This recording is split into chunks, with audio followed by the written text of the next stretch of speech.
ఛత్తీస్గఢ్ నారాయణపూర్ జిల్లా పర్యాకాకూర్ ఎన్కౌంటర్ జరిగింది. ఈ అబుజ్మాడ్లో 6 మావోయిస్టుల మృతి చెందారు. కమాండర్ రాహుల్ పునేమ్తో సహా 6 మొత్తం 48 లక్షల రూపాయలు రివార్డు ఉన్న కేడర్లు హతమయ్యారు. మహిళా మావోయిస్టులు కూడా ఉన్నారు.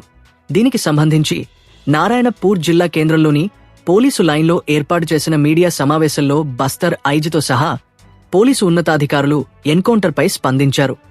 6 మావోయిస్టులు మృతదేహాలతో సహా భారీ ఆయుధాలు, పేలుడు సామాగ్రి స్వాధీనం చేసుకున్నట్లు తెలిపారు. దీని సంబంధించి పూర్తి వివరాలు చూస్తే నారాయణపూర్ జిల్లా అబుజ్మాడ్ ప్రాంతంలోని పరియా కాకూర్ అడవుల్లో మావోయిస్టులు భద్రతా దళాల మధ్య జూలై 18వ తేదీ మధ్యాహ్నం నుండి జరిగిన భారీ ఎన్కౌంటర్లో 6 మావోయిస్టులు మృతి చెందారు. వీరిలో 4 మహిళా మావోయిస్టులు ఉన్నారు.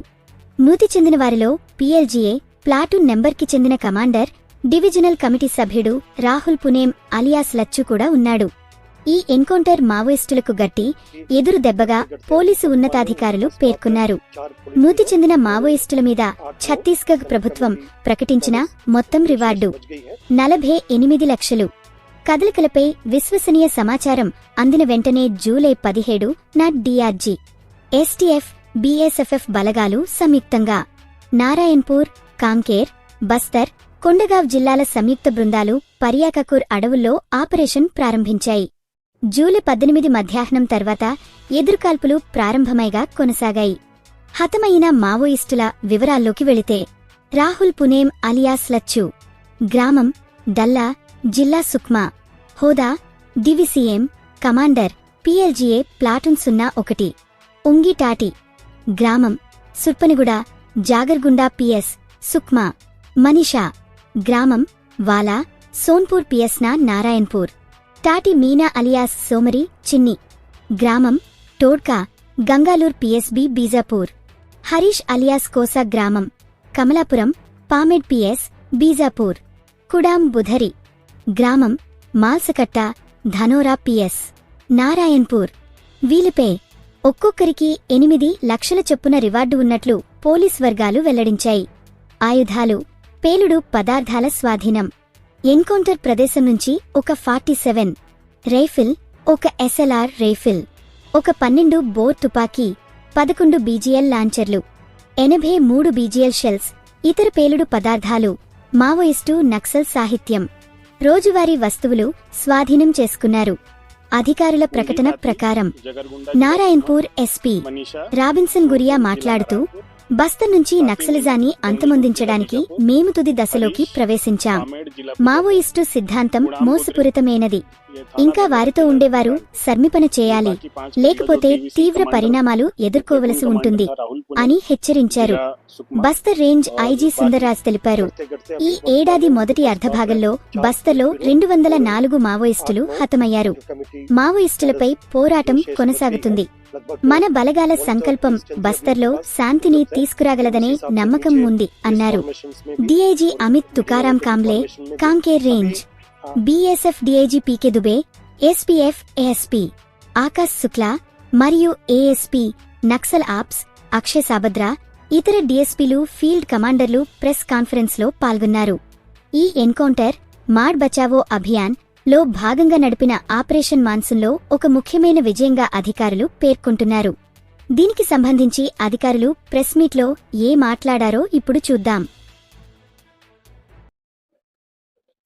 प्रतिबंधित एवं गैर कानूनी सीपी माओवादी संगठन के विरुद्ध में शासन के मंशानुरूप बस्तर संभाग के अंतर्गत प्रभावी रूप से अभियान लगातार संचालित की जा रही है, जिसके परिणाम स्वरूप विगत 6 महीने की अवधि में वर्ष 2025 में संपूर्ण बस्तर इलाका में 204 माओवादियों का डेड बॉडी अलग अलग मुठभेड़ के पश्चात रिकवर की गए थे।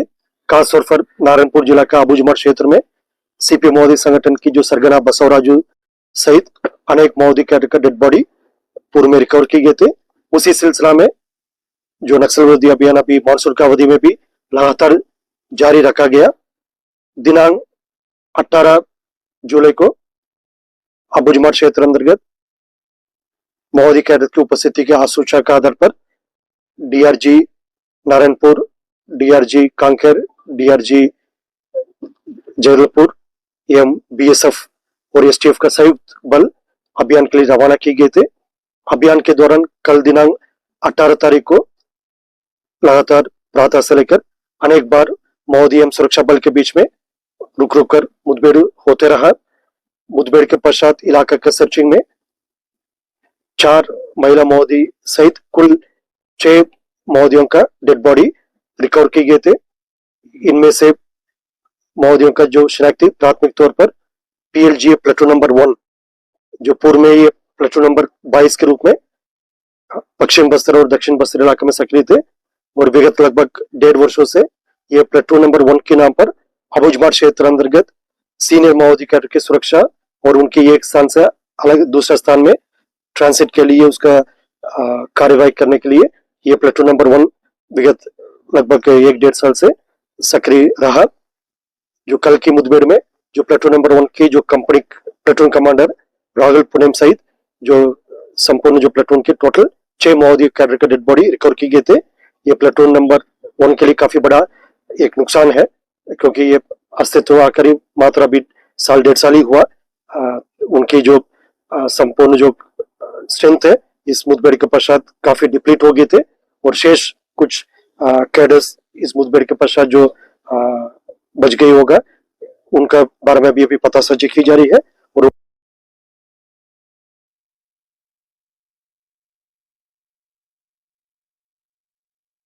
के की गई थी 21 में मुठभेड़ के पश्चात। उसके बाद बस्तर संभाग के अंतर्गत जो सीपी मोदी संगठन के सेंट्रल कमेटी मेंबर सुधाकर उर्फ गौतम का डेड बॉडी नेशनल पार्क इलाके में रिकवर की गए थे। न सिर्फ बस्तर क्षेत्र में जो सीमावर्ती राज्यों में भी माओवादियों के खिलाफ की गई प्रभावी कार्रवाई के परिणाम स्वरूप सीपी मोदी संगठन के सेंट्रल कमेटी मेंबर उदय उर्फ गजला रवि का डेड बॉडी ईओबी इलाका में रिकवर की गए थे और झारखंड क्षेत्र में सेंट्रल कमेटी मेंबर विवेक मांझी का डेड बॉडी भी रिकवर की गई थी और छत्तीसगढ़ राज्य अंतर्गत ही गरियाबंद में सीसीएम चलपति के डेड बॉडी वर्ष 2025 में रिकवर की गए थे। इस बात को खुद जो माओवादी द्वारा जारी की गई एक बुकलेट में इस बात को उन्होंने स्वीकार किया। पूरे 1 वर्ष की अवधि में संपूर्ण देश में 381 माओवादी कैडर का डेड बॉडी नुकसान होने को उनका स्वीकार की गई। अधिकतम जो उनका सर्वाधिक जो नुकसान है जो दंडकारण्य स्पेशल जोन के कमिटी एरिया में होने के बाद को भी माओवादी संगठन ने स्वीकार किया गया और वर्तमान की परिस्थिति में संपूर्ण माओवादी संगठन बिल्कुल दिशाहीन और नेतृत्वहीन हो चुकी है और उनके पास अभी कोई लीडरशिप शेष नहीं बचा है और उनके पास अभी मात्र एक ही विकल्प है, हिंसा त्याग कर समाज की मुख्य धारा में शामिल होने के उद्देश्य से आकर सरेंडर करना चाहिए। अन्यथा उनके खिलाफ जिस तरीके से अभी प्रभावी अभियान संचालित की जा रही है उसी के तहत आने वाला बहुत जल्दी उनकी खात्मा बहुत निश्चित और निकट होने वाला है। अभी भी उनके पास वक्त है, हिंसा छोड़कर समाज की मुख्य धारा में शामिल होने के उद्देश्य से यदि आएगा उन्हें हम स्वागत करते हैं और उनके पुनर्वास के लिए सभी प्रकार का सुविधा जो शासन के पॉलिसी के अनुसार उपलब्ध की जाती है। इस बात को मानते हुए विगत 1.5 वर्षों में 1400 से अधिक माओवादी कैडर आत्मसमर्पण भी किया।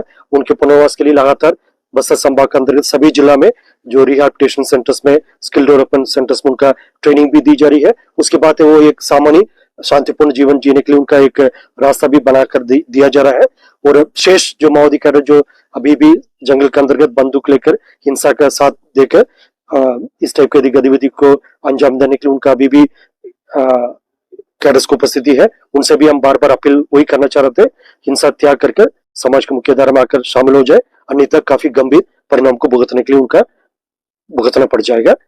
और मैं इस मुठभेड़ के संबंध में जो मेरे साथ अभी उपस्थित है एसपी नारायणपुर श्री रॉबिन्सन साहब और डीआईजी बीएसएफ श्री प्रदीप साहब और कमांडेंट साहब बीएसएफ का और एसटीएफ का जो डीवीसी कमांडर जो प्लेटून कमांडर था राहुल पुनेम जिला सुकमा और बाकी अन्य 5 का डिटेल में बता देता हूँ।